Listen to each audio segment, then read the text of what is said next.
بسم اللہ الرحمن الرحیم۔ جب امیر المومنین حضرت عثمان رضی اللہ عنہ کے خلاف فتنوں نے سر اٹھایا تو حضرت سعد بن وقاص رضی اللہ عنہ نے فرمایا، میں گواہی دیتا ہوں کہ رسول اللہ صلی اللہ علیہ وسلم نے فرمایا تھا، ان قریب ایک فتنہ اٹھے گا، اس وقت بیٹھنے والا کھڑا ہونے والے سے، کھڑا ہونے والا چلنے والے سے، اور چلنے والا دوڑنے والے سے بہتر ہوگا۔ آپ مزید فرماتے ہیں، میں نے عرض کیا، یا رسول اللہ صلی اللہ علیہ وسلم، اگر کوئی شخص اس وقت میرے گھر میں داخل ہو کر مجھے قتل کرنے کے لیے میری طرف ہاتھ بڑھائے تو پھر میرے لیے کیا حکم ہے؟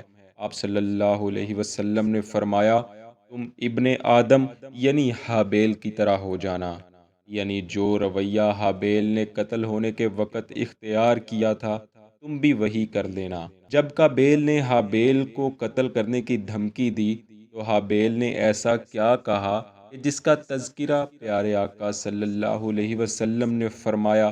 اس کے الفاظ اللہ رب العزت نے قرآن پاک میں کچھ یوں ارشاد فرمائے ہیں، بے شک اگر تو اپنا ہاتھ بڑھائے گا کہ مجھے قتل کرے تو میں اپنا ہاتھ تجھ پر نہ بڑھاؤں گا کہ تجھے قتل کروں، کیونکہ میں اللہ سے ڈرتا ہوں جو مالک ہے سارے جہان کا۔ حافظ ابن کثیر علیہ رحمہ نقل کرتے ہیں کہ حابیل کا یہ اظہار بیان اس کے حسن اخلاق اور خشیت الہی پر دلالت کرتا ہے، اور اس بات کا غماز ہے کہ حابیل چاہتا تھا کہ قابیل نے تو غلط ارادہ کر لیا ہے لیکن میں اس ناپاک عزم سے محفوظ رہ جاؤں۔ چنانچہ حابیل نے کہا، میں تو یہ چاہتا ہوں کہ میرا اور تیرا گناہ دونوں تیرے ہی سر پڑے تو تو دوزخی ہو جائے، اور بے انصافوں کی یہی سزا ہے۔ یعنی حابیل نے کہا، اگرچہ قوت و طاقت میں تجھ سے زیادہ ہوں، لیکن میں نے تجھے قتل نہ کرنے کا ارادہ کر لیا ہے، اور میں نے پختہ عزم کر لیا ہے کہ میرے قتل کا گناہ اور اس سے قبل جو گناہ تو کر چکا سب کا بوجھ تو اٹھائے گا۔ چنانچہ حافظ ابن کثیر علیہ رحمہ مزید نقل کرتے ہیں کہ ایک رات جب حابیل کو بکریاں چراتے ہوئے تاخیر ہو گئی تو حضرت آدم علیہ السلام نے قابیل کو بھیجا کہ جاؤ دیکھو حابیل کو دیر کیوں ہو گئی ہے۔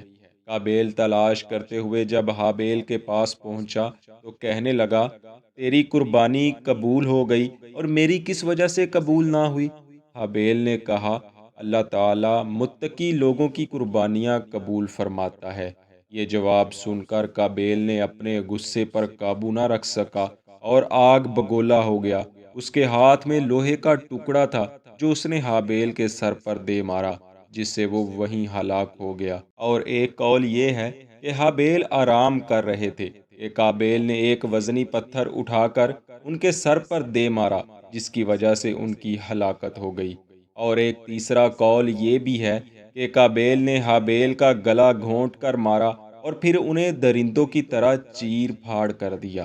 ناظرین، یہ واقعہ آپ نے پہلے بارہا سن رکھا ہوگا، لیکن ہم خصوصی طور پر اس بات کو ذکر کریں گے کہ حابیل کو قتل کرنے کے بعد قابیل کا انجام کیا ہوا۔ چنانچہ امام طبری لکھتے ہیں کہ حضرت ابن عباس رضی اللہ عنہما روایت کرتے ہیں، جب قابیل نے اپنے بھائی حابیل کو قتل کر دیا تو اپنی بہن جس کا نام کلیہا آیا ہے کا ہاتھ پکڑا اور اسے لے کر بوز نامی پہاڑ سے اتر کر حفیظ کے مقام کی طرف بھاگ گیا۔ حضرت آدم علیہ السلام کو جب پتہ چلا تو آپ نے فرمایا، تو جا، لیکن تو ہمیشہ خوف زدہ ہی رہے گا، اور جس کو بھی تو دیکھے گا اسی سے تو جان کا خطرہ محسوس کرے گا۔ بس اس کو کچھ عرصہ گزرا تو ویسا ہی ہونا شروع ہو گیا جیسا کہ حضرت آدم علیہ السلام نے فرمایا تھا۔ جو بھی اس پر گزرتا پتھر برساتا، حتیٰ کہ قابیل اسی خوف میں سالوں زندہ رہا اور اس کی اولاد جوان ہوئی، پھر اولاد کی بھی اولاد جوان ہو گئی۔ منقول ہے کہ قابیل کا ایک لڑکا جس کا نام نابینا تھا اپنے بیٹے کے ساتھ قابیل کے پاس موجود تھا۔ نابینا کے بیٹے نے اپنے والد سے پوچھا، یہ آپ کا والد قابیل وہی ہے نا جس نے حابیل کو قتل کیا تھا؟ یہ سننا تھا کہ نابینا مارے شرمندگی کے مزید برداشت نہ کر سکا اور ایک پتھر اٹھا کر اپنے والد یعنی قابیل کے سر پر دے مارا، جس سے وہ موقع پر ہی ہلاک ہو گیا۔ یہ دیکھا تو نابینا کے بیٹے نے کہا، ابا جان، آپ نے تو اپنے والد کو ہی قتل کر دیا ہے۔ نابینا یہ سنتے ہی ایک زوردار تھپڑ اپنے بیٹے کے منہ پر رسید کر دیا۔ اتفاقاً وہ تھپڑ کھا کر گرا اور گرتے ہی دم توڑ گیا۔ اس کے بعد نابینا نے کہا، ہائے میری ہلاکت و بربادی! میں نے اپنے باپ کو پتھر سے ہلاک کر دیا اور اپنے بیٹے کو تھپڑ مار کر مار دیا۔ حافظ ابن کثیر علیہ رحمہ نے ایک الگ روایت حضرت مجاہد علیہ رحمہ سے نقل کی ہے۔ آپ فرماتے ہیں، قابیل بہت جلد عذاب میں گرفتار ہو گیا تھا۔ جس دن اس نے اپنے بھائی کو قتل کیا، اس کی پنڈلی اس کی ران سے مل گئی تھی، اور جس طرف بھی سورج کا رخ ہوتا اس کا چہرہ بھی ادھر ہی گھوم جاتا۔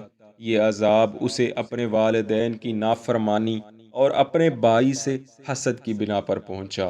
اور تفسیر نعیمی میں ہے کہ قتل کا واقعہ ہوتے ہی قابیل کا رنگ سیاہ ہو گیا، جو کہ پہلے سفید تھا۔ دل نہایت سخت ہو گیا، حتیٰ کہ جب وہ اپنی بہن کو لے کر باغ کھڑا ہوا تو ایک دن شیطان اس کے پاس آیا اور ہیلے بہانے سے اسے آگ کی پرستش میں جھونک دیا۔ یوں قابیل ہی وہ پہلا شخص تھا جس نے آگ کی پرستش شروع کی۔ اسی نے ستار، سارنگی اور گانے باجے کا آغاز کیا۔ آخر میں جب بوڑھا ہو گیا تو اس کی اولاد اسے پتھر مارا کرتی تھی۔ آخر اس کے ایک بیٹے نے اسے پتھر مار کر قتل کر دیا۔ یوں وہ کفر و طغیان پر بڑی ذلت کے ساتھ مر گیا۔ دوستو، اس تمام واقعہ میں ایک انتہائی اہم سبق پوشیدہ ہے، اور وہ یہ کہ ظالم کے ظلم کا حساب ہر صورت ہو کر رہتا ہے، خواہ وہ پیغمبر زادہ ہی کیوں نہ ہو۔ دعا ہے اللہ پاک ہمیں ہر ظالم کے ظلم سے اپنی پناہ میں رکھے، آمین۔